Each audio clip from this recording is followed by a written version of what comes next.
Hey everybody, welcome back to the shop. This is Todd with Industrial Comfort. In today's video, I'm going to show you how to make one of these pens. Now, unlike other videos that I've done, and I'll put links in the description, this will not go into the level of depth of talking about tools and the supplies you'll need. This will be a straight video on making the pen with some tips and tricks I think will be helpful for turning scrap wood like this in your shop into a beautiful pen like this. So let's get started. Now you have a couple of different options for the blanks that you can use for your pens. Now one option is to go to the store and buy blanks just like these. Now they're pre-cut, they're pre-dried, and they're ready to go. You just have to really drill them out. Now personally, I really like to use scraps that would otherwise be destined for the trash. So this is a great example of a little piece of cherry burl that was the remnants of a bowl blank that I cut from this burl. So rather than toss this, as you can see, it's got some really terrific grain structure. I'm going to go ahead and reuse this, and we'll turn it into a beautiful pen. I really can't stress this enough. If you like pen making, or you like making razor handles, or anything else that uses very small wood blanks, do not throw out waste, especially from burls and other pieces of wood with really interesting grain structure, as you'll be able to reuse this stuff. So as you'll see, this is the brass tube insert that we're going to use for the pen blank. They're very small, so you don't need a lot of material. Generally speaking, when you buy these from the store, they're about 3/4 of an inch in width. So as you can see, we've got plenty of material. So we're going to cut this out, and then we'll drill it and epoxy in the tube.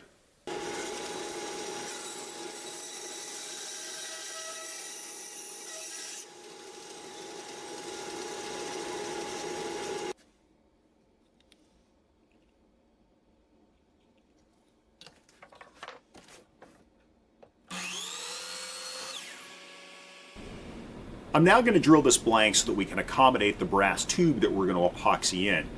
Now this particular kit calls for an 8mm drill bit. Now you've heard me gripe about this before. I have no idea why they can't just use a standard drill bit that we all have in our sets. So this is just one more thing you're going to have to buy if you want to make pens. Now I've got the blank mounted here in the vise. You'll notice it's a little cockeyed. It doesn't really matter because I've got tons of material to work with here, even though it's only about 3/4 of an inch in width. So you don't really have to get it perfectly square because so little material is going to be left once you start trimming around this tube. So we'll drill this out, we'll epoxy in the tube, and then we'll square off the ends and put it on the lathe.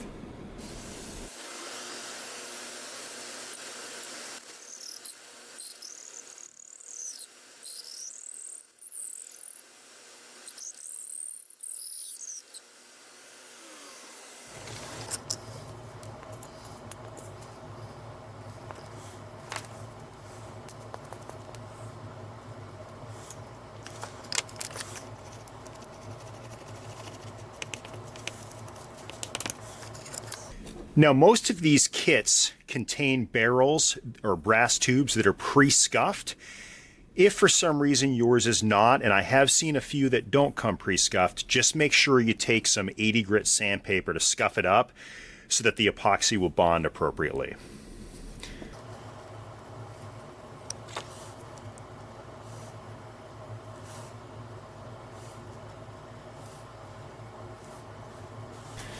With my barrel trimmer attached to the end of my drill, I'm going to use it to square off the ends. So essentially what I'm going to do is bore until I can see the shine of the brass insert.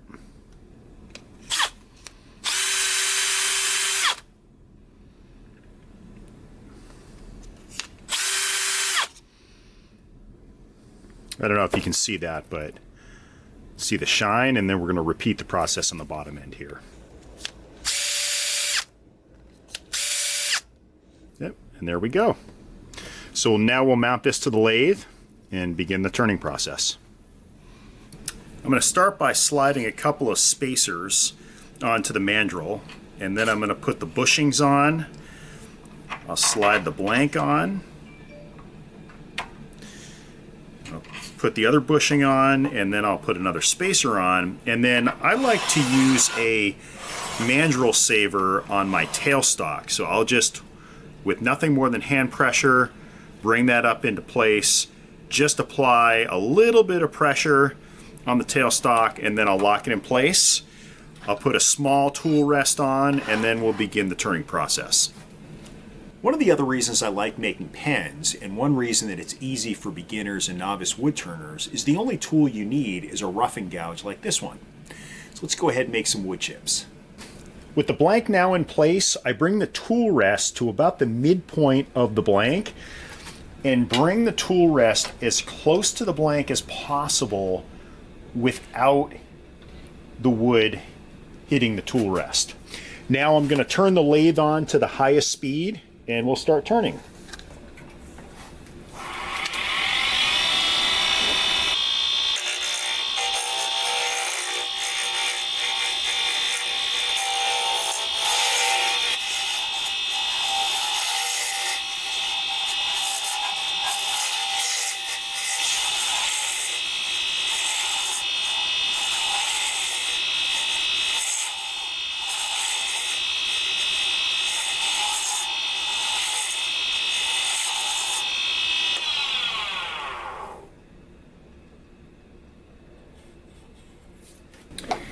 So I developed a little bit of problem here. As you can see, I've got some tear out from where there were some rotted out sections in the burl. So what I'm going to do is fill this with CA glue and I'm going to pack it with the wood chips from this turning.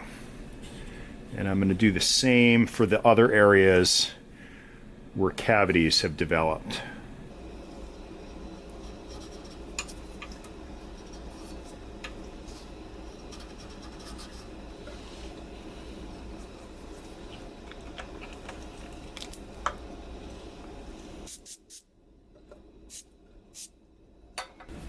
The CA glue dries really quickly, so I'm going to take a few more passes, add a few more bits of glue in here. I'll probably have to iterate on the process a few times to get this fixed.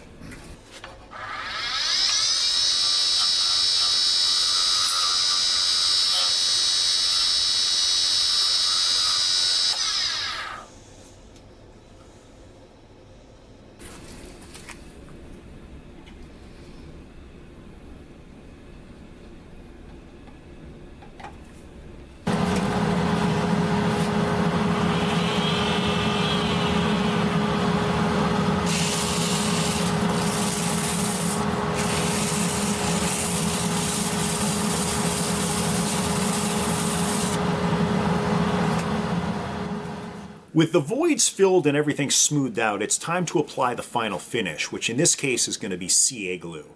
Now, a lot of people prefer thin CA glue, but I don't like the number of coats you need to put on, so I prefer to use medium CA glue.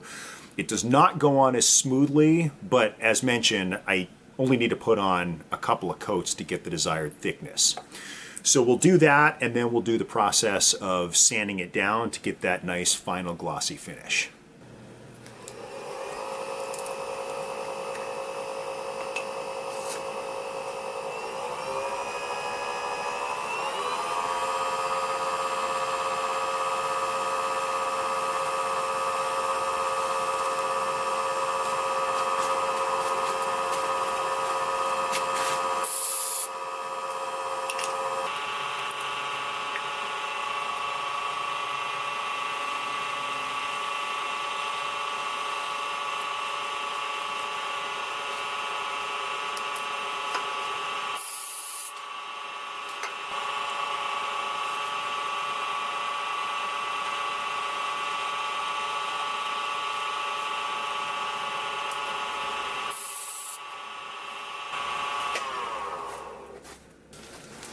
To get the desired high finish that we're looking for, I'm going to use these sanding pads and take it from 1500 grit all the way up to 12,000 to really get that high gloss finish. Now, the key is that when you're starting the process, you want to sand with the 1500 until all the shine from the CA glue becomes matte.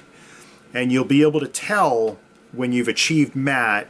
You won't see any shiny streaks on the blank, and I'll show you what I mean as we begin the process. Now, I'm going to wind this up to about 1500 RPM and wet sand it.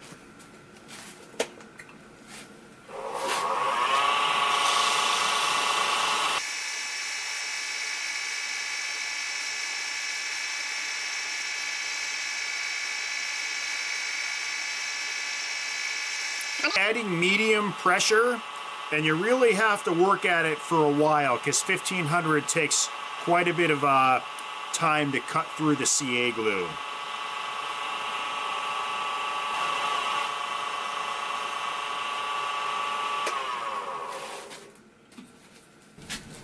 With the finish now consistently matte across this pen barrel, I'm going to take my sanding pads and move all the way up to 12,000. Now, I'm not going to film the entire process because it takes a while and it's going to be pretty boring for you. So I'll go ahead and skip along as we sand this out. Again, keeping the lathe at about 1500 RPM.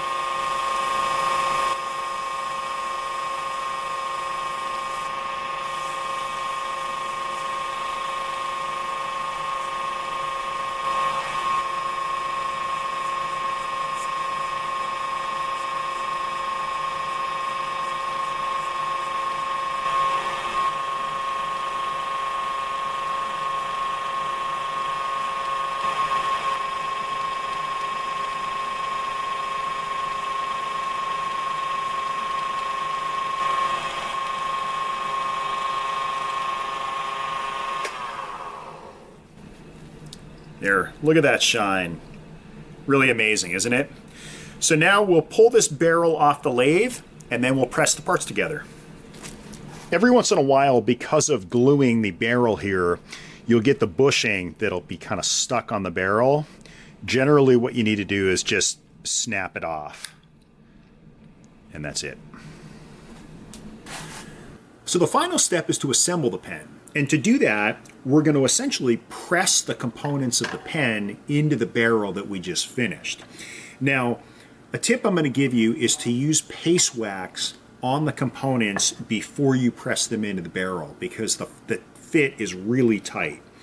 The second thing I would note is that the only thing you need to assemble the pen is really a pair of trigger clamps like this or a vise that's large enough. The key is just making sure that all the parts in the barrel are square so that they don't break any of the hardware as you're pressing it into this pen barrel. But beyond that, it's pretty straightforward. So these are the components that I'm going to wax up. And to be honest with you, it's not a bad idea to just wax the barrel. It'll leave a nice tactile finish once done. And these are the pieces that I'm going to put some wax on. Now, one other tip I would give you is that it's always a great idea when you're doing this press fit to use one of the bushings in the barrel so that the force is against the bushing and not the end of the pen, as it would be a shame to mar or chip the finish that you just applied. Now, do not forget to use the keeper here. Okay. So as I mentioned, you just want to make sure that you're keeping everything square to make sure that everything is pressed in smoothly.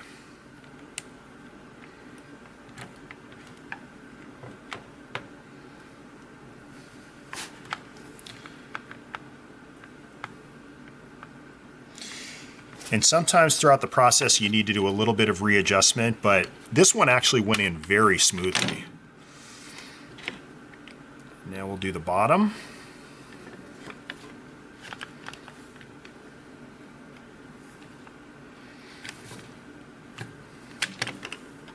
And that's it. Now we'll put the pen components together, which in this case is the actuator, which we'll screw in. And we'll insert the ink.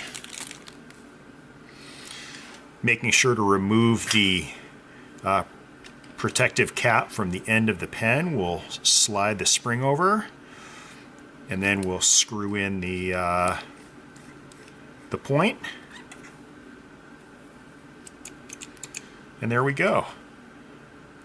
As you can see, we've got a beautiful cherry burl pen with some gunmetal hardware. If you found this video helpful, give me a thumbs up and hit that subscribe button. Thanks for watching.